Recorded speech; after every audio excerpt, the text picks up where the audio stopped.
Everybody, I just got through watching the Spee Dolla versus Shock Rue battle. I was gonna do a review on the Calico O-Red battle, but I see a bunch of people already did one, so I'm gonna leave that to everybody else. Every opinion that I did have on it, I've pretty much already seen and heard. So just to put my views out there, I thought Calico won it, and it wasn't because of the crowd. I really just feel like, based on stage presence, based on lines, based on things really hitting the way they were supposed to hit, I think Calico won. So that's my 2 cents on that. Anyway, back to the Spee Dolla versus Shock Rue battle. Round 1. Spee Dolla went first and pretty much started off really strong, talking about how URL, the battles lately have been like pretty subpar matchups, like the Rosenberg battle, things like that. Gave a little diss out. Thought that was hot. I mean, after all, a lot of these UW battles that I have seen have been really good battles, and I'm confused as to why URL wouldn't be having them and what's going on. Like, these Jersey battles that I've seen have all been, pretty good battles. So that was a good point that he pointed out. The fact that I guess the vets are having to set up their own battles through other leagues or on their own, having to put the money up, and URL only furnishing, plane tickets and a little bit of money if there is some, you know what I'm saying, while the vets are just doing it for the love and doing it to get their stripes and stuff like that. Couple lines that I did like that really stuck with me was the sunshine miscarriage line and getting paid to talk to black people. The Farrakhan line. Spee Dolla's first round overall was, really dope. He had the crowd, of course, and he came out really strong. So the first round was dope. Shock Rue, his first round was pretty strong too. The picture painting line, the Marge Simpson line, the left dollars, it's nothing to get dollars wired Western Union line was hot. The Pinocchio, you wouldn't line, even though it didn't really hit with the crowd, I liked it. The bar no barbs Ken doll line was a little suspect. I didn't care for that line. I thought it was pretty weak. The Denzel Safe House line, the Training Day line was dope. The T.I. wife line was funny. I don't know if it was like all that clever, but it was cute.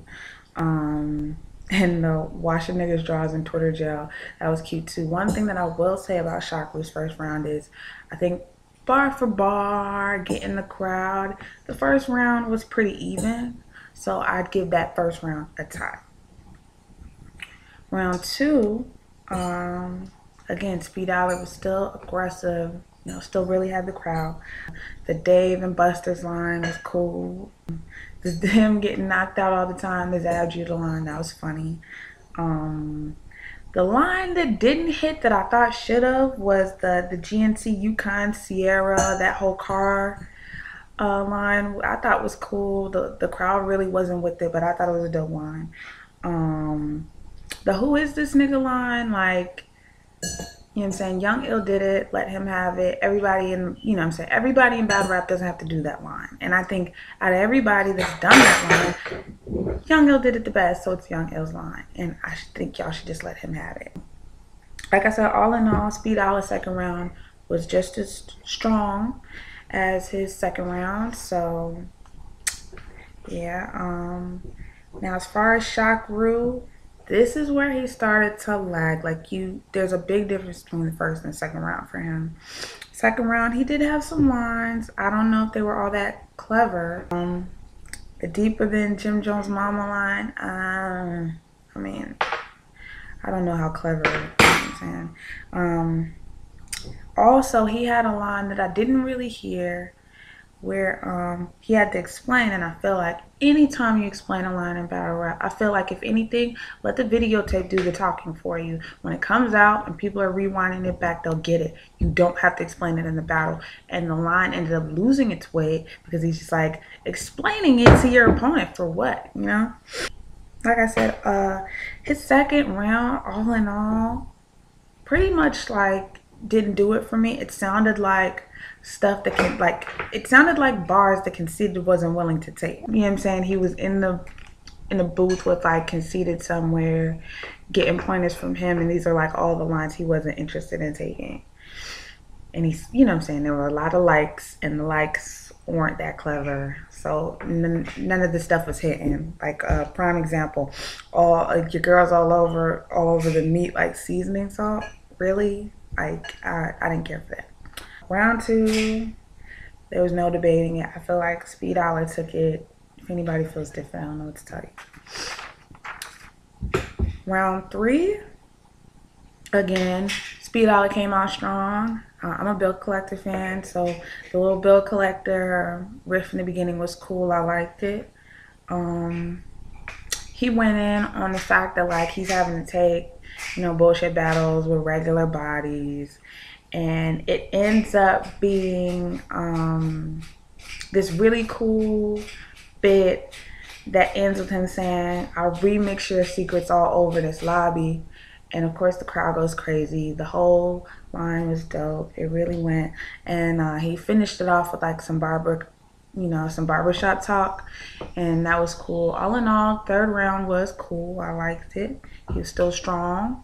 You know what I'm saying? He still had the crowd, obviously. His lines just were hitting the way they needed to hit. Now Chakra's third round, again, he was already lagging off the second, and the third was just the nail in his coffin. The Kevin Hart line was weak. The Dollar General line was weak. The Dead Dollar line I liked, but I think that the reason why the crowd didn't get it was because they probably don't even know who Dollar is. Like, he's, you know, an Atlanta rapper who never really got the chance to get big because, of course, he got shot. You know what I'm saying? So even though the crowd didn't get that line, I liked it. I thought it was a cool line. The STD cracks probably would have popped if he would have said them with just more presence. And also, he choked right after finishing it. I thought there was going to be more to it than just bumps on your lip, bumps on your dick. Like, that's it. I thought that he was going to, I don't know, put something together, you know, more clever than that. And then, you know, he had a Calico disc, a little baby Calico disc that nobody was checking for. The Headshot Abe Lincoln line was cool. But all in all, his third round was really, really horrible. And yeah, Spee Dolla ended up taking that round as well. So all in all, I think Spee Dolla won it, you know, 2-1. Technically, you could say 2.5-1 because I feel like the first round was a tie. But he definitely got the second round, and he definitely got the third round. And that's my review. If you like this video, like it, you know, hit the thumbs up. If you don't like it, hit thumbs down. Share it, comment, subscribe. Peace.